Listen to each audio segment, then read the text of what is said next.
সুপ্রিয় বন্ধুরা, আসসালামু আলাইকুম। আশা করি সকালে ভালো আছেন এবং সুস্থ আছেন। আলহামদুলিল্লাহ, আমরা অনেক ভালো আছি। এই জন্য আপনাদের জন্য আরও একটি নতুন রেসিপি নিয়ে আজকে আমি হাজির হয়ে গেলাম।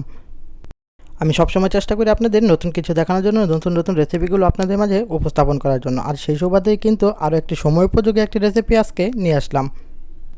দেখতে দেখতে ঈদের কিন্তু 5-6 দিন চলে গেছে, তাই আমরা যেন মেহমান আসলে তাদের সামনে নতুন কিছু পরিবেশন করতে পারি। আর সেই সুবাদেই কিন্তু আজকে এই রেসিপিটি তৈরি করা। আজকে আমরা তৈরি করব মোরগ পোলাও রেসিপি। অত্যন্ত মজাদার এই মোরগ পোলাও তৈরি করতে অবশ্যই ভিডিওটি না টেনে দেখতে হবে।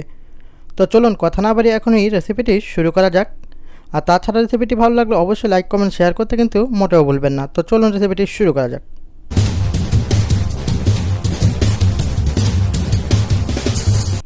বন্ধুরা, মোরগ পোলাও তৈরি করতে চলে আসলাম রান্নাঘরে। আর প্রথমত আমি এখানে 1 কাপ পরিমাণে সয়াবিন তেল দিয়ে নিচ্ছি। দিয়ে দিচ্ছি 2টি তেজপাতা 4 টুকরো করে এবং দারুচিনি ছোট ছোট করে 2 টুকরো দিয়ে দিলাম। দিয়ে দিলাম 5টি এলাচ। দিয়ে এটাকে 2 থেকে 3 মিনিট পর্যন্ত একটু ভেজে নিব। এরপর দিয়ে দিচ্ছি 1 কাপ পরিমাণে পেঁয়াজ কুচি। পেঁয়াজটাকে কিন্তু আমরা 4 থেকে 5 মিনিট পর্যন্ত ভেজে নিব, তবে এটাকে কিন্তু খুব বেশি লাল করে ফেলবো না। এদিকে আদা এবং রসুনের পেস্ট আমার একসঙ্গে করা আছে, দিয়ে দিচ্ছি 1 টিস্পুন পরিমাণের। দিয়ে এটাকে আবারও 2-1 মিনিট ভেজে নিচ্ছি। ভাজার এই পর্যায়ে সামান্য পরিমাণ পানি আমি দিয়ে নিচ্ছি। দিয়ে দিচ্ছি 1 চিমটি জয়ত্রী এবং দিয়ে দিচ্ছি সামান্য পরিমাণের জয়ফল। এটা কিন্তু অল্প করে দিতে হবে, বেশি হলে কিন্তু অতিরিক্ত ফ্লেভার হলে খাবারটি নষ্ট হয়ে যাওয়ার সম্ভাবনা থাকে। জিরা গুঁড়ি দিয়ে দিলাম 1 টিস্পুন পরিমাণ। গরম মশলা দিয়ে দিচ্ছি 1 টিস্পুন পরিমাণ। সেই সাথে মরিচের পাখি দিয়ে দিচ্ছি 1 টিস্পুন পরিমাণ। দিয়ে দিচ্ছি লবণ স্বাদ মতো। পেস্তা বাদাম বাটা দিয়ে দিচ্ছি 1 টিস্পুন পরিমাণ। টক দই দিয়ে দিচ্ছি 1 টিস্পুন পরিমাণ। এই পর্যায়ে চুলার আঁচটি মিডিয়াম টু লোয়ে রেখে 3 থেকে 4 মিনিট পর্যন্ত সবগুলো মশলা একসঙ্গে কিন্তু কষিয়ে নিতে হবে।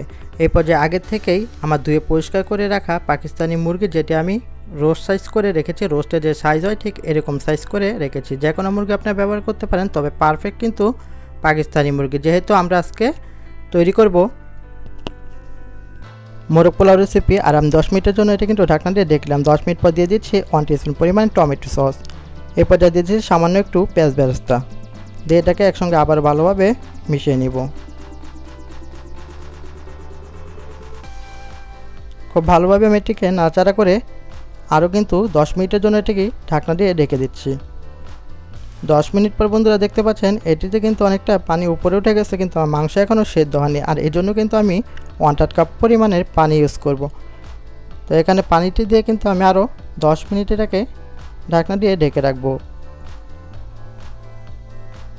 10 মিনিট পর কিন্তু বন্ধুরা দেখতে পাচ্ছেন আমার তেলগুলো কিন্তু উপরে বেশি উঠেছে।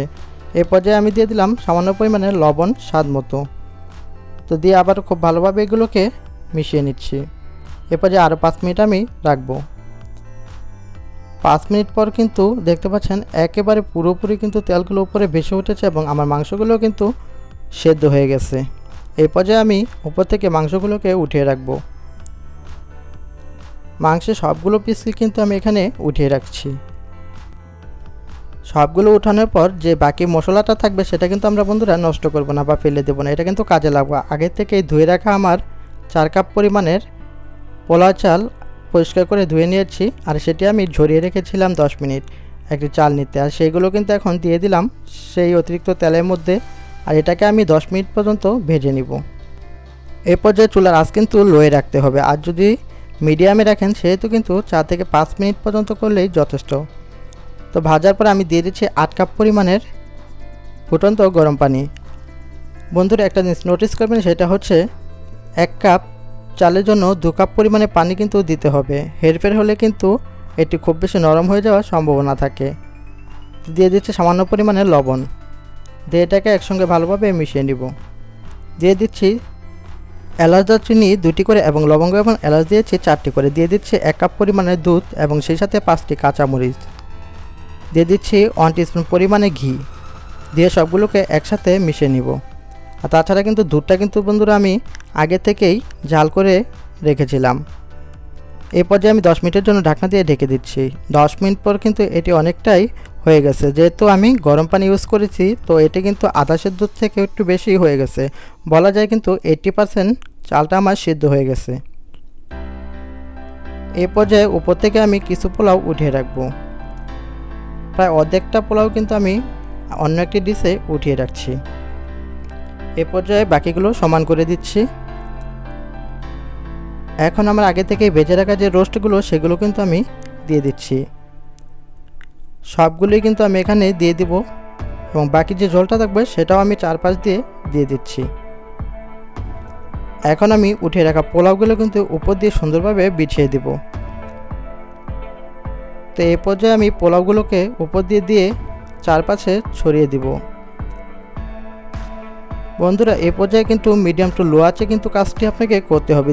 দিয়ে দিচ্ছি 1/4 কাপ পরিমাণে পেঁয়াজ বাটা এবং সেই সাথে 10 থেকে 15টি কিশমিশ ছড়িয়ে এগুলোকে আমি দিয়ে দিব। এই পর্যায়ে দিয়ে দিচ্ছি কেওড়া জল এবং গোলাপ জল 1 টিস্পুন পরিমাণ, হাফ টিস্পুন করে কিন্তু দিতে হবে। এই পর্যায়ে 10 মিনিট আমি এটি দমে দিয়ে রাখবো। বন্ধুরা দমে দেওয়ার নিয়ম তো অবশ্যই সবাই জানেন, একদম কিন্তু কমিয়ে কিন্তু এটাকে বসিয়ে রাখতে হবে 10 মিনিট পর্যন্ত। আর 10 মিনিট পর কিন্তু আমি এটিকে একদম নিচ থেকে উল্টিয়ে দিচ্ছি। এই পর্যায়ে নিচেরগুলো আমি উপরে দিব এবং উপরেগুলো কিন্তু নিচে দিব। তো এইভাবে কিন্তু এখন আমার তৈরি হয়ে গেল মোরগ পোলাও। তো এখন আমি পরিবেশন করব। বন্ধুরা আমি অত্যন্ত চমৎকারভাবে এটিকে পরিবেশন করে নিয়েছি। আপনারা চাইলে কিন্তু এভাবে কিংবা অন্যভাবে আপনাদের মনের মতো করে পরিবেশন করতে পারেন। অত্যন্ত চমৎকার মজাদার মোরগ পোলাও রেসিপি। আজকের রেসিপি এবং পরবর্তী রেসিপিতে আপনারা কী ধরনের রেসিপি দেখতে চান তা কিন্তু কমেন্ট বক্সে জানাতে অবশ্যই ভুলবেন না। তাছাড়া আপনারা একটি লাইক কিন্তু আমাদের উৎসাহ অনেক বেশি বাড়িয়ে দেয়। আর যারা এখনও চ্যানেলটি সাবস্ক্রাইব করেন অবশ্যই চ্যানেলটি সাবস্ক্রাইব করে পাশে থাকা বেল আইকনটি অন করে দেবেন পরবর্তী রেসিপি সবার আগে পাওয়ার জন্য। তো আজকের মতো আল্লাহ হাফেজ, আসসালামু আলাইকুম।